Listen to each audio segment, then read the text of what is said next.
Hey everyone, welcome back. The war in Ukraine, it's been kind of a whirlwind of information, right? Sometimes it's really hard to know what to believe, It really is. especially with some of these kind of recent eyebrow-raising statements, I guess you could say, from former President Trump. Hey. So we're going to take a deep dive into some of his claims today. We're going to compare them with Zelensky's responses. Right. We've got fact checks from all sorts of reputable sources, and we've got some expert analysis, too. Yeah. Now, we're not here to pick sides or anything. Yeah. What we really want to do is give you the facts, give you that context, let you form your own informed opinion. Exactly. So let's get started. I want to jump right in here with one of Trump's claims.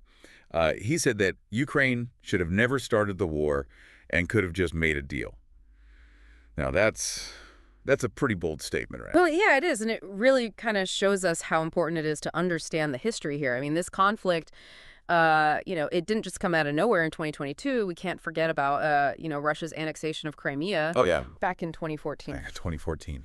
Which was, the whole world basically condemned it because it was totally against, Ukraine's right to be its own country. Right. And then, of course, there's the ongoing fight in the Donbass region that Russia started, and they've been kind of, keeping the fire going there for years. Yeah. So, these events really set the stage for the full-blown invasion we're seeing today. So to say that Ukraine could have just made a deal is kind of like oversimplifying things, do you think? Yeah. Like it's this complex geopolitical situation, with all this history behind it. It's kind of like saying just give the bully your lunch money and everything will be fine. It's not that easy, right? Right, exactly. And we got to remember what was happening right before the invasion in 2022, too. Russia, they put a huge army, right on Ukraine's border. And they said it was just for military exercises. But even though the Kremlin kept saying, no, nothing's going to happen, then on February 24th, 2022, boom, those troops crossed the border. They launched a full-scale attack. Yeah. This wasn't something that just happened out of the blue. It was planned out. They were setting it up for years. All right, so that leads us to another one of Trump's statements that's, let's just say it stirred up a lot of talk. He called Zelensky a dictator without elections. Oh, yeah. Now, on the surface, that sounds pretty serious. Mm-hmm. But is there any truth to that? Well, let's break it down. Zelensky, he was elected fair and square back in 2019. Yeah. But under Ukrainian law, you can't have elections during martial law. Oh, right. And that's in place right now because of the war. I mean, think about it. How are you supposed to have a real election when your country is being attacked? People are scattered everywhere. Soldiers are at the front lines. Right. Yeah. It's just not safe. Yeah. It kind of makes you think about, the balance between running a democracy and also dealing with wartime. Yeah. You can't really expect people to be lining up to vote while there are bombs dropping around them. No, it's just not practical. It's not practical. And it's worth noting that Zelensky has said he wants to hold elections as soon as things calm down. Right. But right now, obviously their main concern is defending their country and making sure they survive. Right. Okay, so calling Zelensky a dictator seems kind of misleading. But then Trump also said that Zelensky's approval rating is only 4%. Yeah, I heard that. That's pretty rough even during a war. It is. Is that accurate? Actually, no, it's not. Oh, really? Reliable polls in Ukraine show that Zelensky's approval rating is much higher, more like 57%. Wow. In fact, Zelensky even talked about it himself. He thinks it's probably some kind of disinformation campaign, maybe even coming from Russia. It just goes to show you really got to be careful about what you believe, especially when it comes to a war zone. Not everything you hear is true. It just highlights how important media literacy is, doesn't it? It really does. We got to be critical thinkers. Yeah. Question our sources. Exactly. Look for different perspectives to really get a clear picture of what's going on. Right, because things aren't always what they seem. All right, so we've been talking about some pretty controversial statements from Trump. Right. Now let's talk about what he said about the damage in Ukraine. He claimed millions of people have been killed and that cities are just in ruins. Now we all see the heartbreaking images on the news. Yeah, it's devastating. But how do those claims actually measure up to what's really happening? It's really important to be objective here. War is brutal, no question about it. But when we're talking about how many people have died, we got to look at the numbers from trustworthy sources. Oh, yeah. We can't just go with sensationalized stories. Yeah. If you look at the numbers that have been verified by groups that are known for being accurate, the number of deaths is awful. It's a tragedy. But it's nowhere close to millions, we have to acknowledge how much people are suffering because of this war. But we also have to be careful about exaggeration and making things sound worse than they are. Yeah, I think that's a really good point. I mean, every single life lost is a tragedy. Absolutely. But, just inflating the numbers, that doesn't help anybody. No, it doesn't. Now let's turn to the whole issue of U.S. aid to Ukraine. Trump said that Zelensky doesn't know where half the money is that the U.S. sent, and he threw out a figure of like $350 billion. Wow. That brings up some big questions about accountability and transparency, right? It does, and that's why it's so important to understand the facts. First off, the amount of aid that Congress actually approved is way less than what Trump said. It's more like $183 billion. Oh, wow. Okay. And yeah, Zelensky did say he was worried about some of the aid being delayed, but we got to remember that money is going towards a bunch of different things. Okay. Military equipment, humanitarian assistance, supporting their economy, helping refugees. It all adds up. So it's not just like one giant pile of cash just sitting somewhere. No, definitely not. A lot of that aid actually gets spent right here in the U.S. It helps our defense industry and goes towards making weapons for Ukraine. And there are very strict ways of tracking all that money to make sure it's being used for what it's supposed to be used for. Even Trump's own guy, the envoy he sent to Ukraine, confirmed that. He said they were very careful about overseeing the aid. Okay, so it sounds like there's more accountability than what Trump was suggesting. Yeah, there is. It's kind of interesting how a statement can sound so simple, but when you really look into it, it's way more complicated. It is. It makes you wonder why these statements are being made in the first place. Mm-hmm. What's the real story here? Yeah, that's the big question, isn't it? We got to think about, the whole political situation and why someone might say these kinds of things. Yeah, because on the one hand, you could say, well, maybe he just got bad information, or he was listening to the wrong people. But then again, these weren't just casual comments. He said all this stuff very publicly to a big audience. Mm-hmm. So it makes you wonder if there's something else going on, something we're not seeing. Right. We can't just ignore the fact that, everything's so politically divided these days. Yeah. And people would rather just throw around these big dramatic statements than actually have a real conversation about things. So, yeah, we got to keep that in mind when we're trying to figure out what's true. Yeah, it's like you're trying to solve a puzzle, but some of the pieces are like bent out of shape or they don't quite fit. Exactly. You got to really look at each one carefully, try to figure out if it's even a real piece before you can see the whole picture. And that's why it's so important to think critically about the information we see. Yeah. Especially now. It's about not just accepting everything you hear, but really questioning things. Yeah. Looking at the evidence and trying to find different points of view. Otherwise, you just end up stuck in your own little bubble. Right. Yeah, you just hear what you want to hear. Exactly. So it's not just about fact-checking every little thing. Right. It's about understanding the whole situation, like why someone might say something and what they're trying to achieve by saying it. Absolutely. And this is especially important when we're talking about war. Yeah. Because things are rarely black and white. Right. And people try to oversimplify things or only tell their side of the story. This reminds me of something we mentioned earlier about disinformation. Oh, yeah. Can you talk a little more about what that is and how it works? Sure. Disinformation, it's basically when someone spreads lies on purpose. They're trying to trick people, manipulate them into believing something that's not true.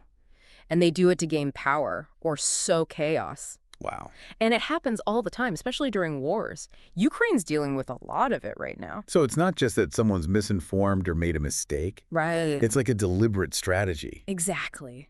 That's kind of scary when you think about how easy it is for things to go viral online. It is scary. Social media and the internet, it's like a breeding ground for this stuff. It's hard to tell what's real anymore. Yeah, it feels like we're just constantly bombarded with information. Mm-hmm. And it's so easy to get caught up in the emotions of it all. It is. Without actually stopping to think, is this even true? It really is like navigating a minefield. Yeah. One wrong step and boom, you're in trouble. So how do we protect ourselves? How do we become better at figuring out what's real and what's not? Especially when there's so much noise out there. Well, first thing, be skeptical. If you see a headline that's super dramatic or tries to make you angry, be careful.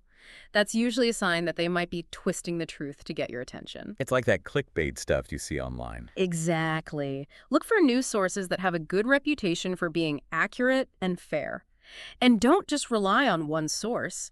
Read articles from different places, especially from different countries or with different points of view. So basically, don't just read what you already agree with. Exactly. And don't be afraid to dig a little deeper. If something sounds too good to be true or just too crazy, it probably is. Do your own research, see where the information is coming from, think about who might benefit from spreading it. It's like being a detective almost. Yeah. Trying to put all the pieces together. You got it. And remember, being a critical thinker doesn't mean you have to have all the answers. It's about asking the right questions. Always learning and being open to changing your mind when you get new information. So you got to be humble. Yeah. And realize that you don't know everything. Okay, so let's bring it back to the statements we've been talking about. It seems like they could have a real impact on how people understand this war. They definitely can. Words matter. And when someone with a lot of influence says something, people listen. Yeah. So even if we're careful about checking the facts, these kinds of statements can still shape how people see the war. Right. And that brings up another point. How do you think all this affects the people in Ukraine? Yeah. I mean, they're fighting for their lives, but at the same time, they're also having to deal with all this misinformation and these twisted stories about what's happening. Yeah. It's got to be incredibly discouraging for them. I mean, not only are they facing real bombs and bullets, but they're also fighting this information war. Right, where people are trying to undermine their morale. Exactly. Make it seem like their fight isn't legitimate. And that's why it's more important than ever to make sure people have accurate information. Yeah. Support the news sources that are telling the truth and try to counter the lies whenever we see them. It's about standing with the people of Ukraine. Absolutely. Not just in their fight for survival, but also in their fight against this propaganda. You got it.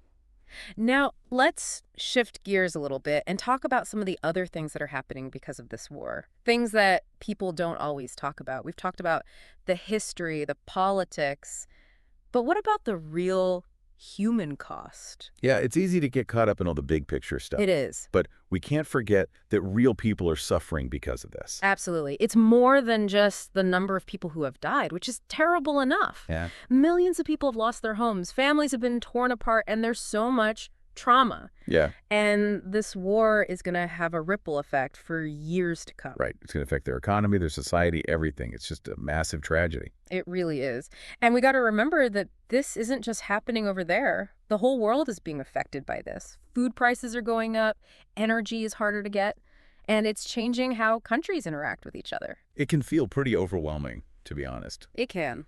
But I guess even small things can make a difference, right? They can. Just staying informed, talking to people about these issues, donating to help people in Ukraine, and holding our leaders accountable, all of that matters. Yeah, staying informed isn't just about reading the news. Right. It's about actually doing something to make the world a better place. I like that. All right. Well, I think it's time for us to step back for a minute and think about everything we've discussed. Yeah, we've covered a lot of ground. We've debunked some claims, looked at the bigger picture, and really tried to understand how complex this conflict is. It's been a real deep dive. It has. And before we wrap things up, I want to leave our listeners with something to think about. So as we wrap up this deep dive, I want to ask, knowing all this now, what can we actually do to make sure people are talking about this war in a way that's, honest and actually takes all the different sides into account? That's a great question, and it's something we can all think about.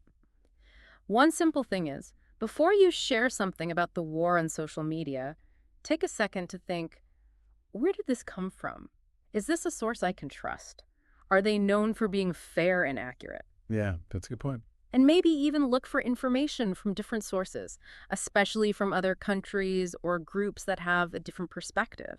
So it's not just about what we read, it's also about what we share. Exactly. And, when you come across people who see things differently, don't just shut them down. Try to have a real conversation. Listen to why they think the way they do.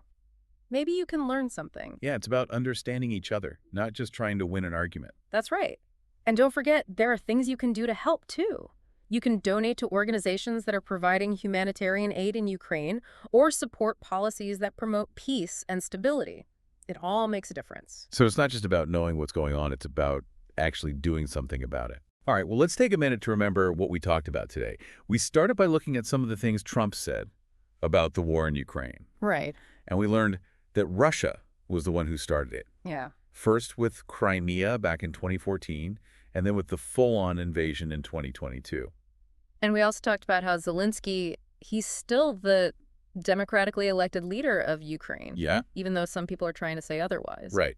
And it's so important to remember that he's leading his country through an incredibly tough time. Absolutely. We also talked about how important it is to be careful about where we get our information. We got to stick to sources that are known for being accurate, and we shouldn't believe everything we see online. Especially those exaggerated stories you see sometimes. Right, the war is causing a lot of suffering, that's for sure. Yeah. But we need to focus on the facts, not on sensationalism. And remember, every life lost is a tragedy. Yeah. But inflating the numbers doesn't help anyone. We also dug into that whole issue of U.S. aid to Ukraine. And it turns out it's a lot more complicated than it seems. It really is. There are systems in place to make sure the money is being used properly. Mm-hmm. And it's not just about giving them cash, it's about helping them in all sorts of ways. Right, from military support to humanitarian aid. And throughout our conversation, we've been talking about how important it is to think for ourselves. Wow. We got to question what we see and hear, check our sources, and be open to different points of view. It's called media literacy, and it's more important than ever these days. Yeah, with so much information flying around, we got to be smart about what we believe. Absolutely. So as we wrap up, I just want to leave you with this thought. What's happening in Ukraine, it's not just some faraway war. It shows us how quickly things can change, how fragile peace really is, and how important it is to stand up for what's right. We all have a responsibility to be informed, to speak out against injustice, and to do what we can to make the world a better place. That's a great way to put it. By learning about the conflict, supporting the people of Ukraine, and working for peace, we can all be part of the solution. Thanks for joining us on this deep dive. We'll see you next time. Until then, stay curious, stay informed, and stay engaged.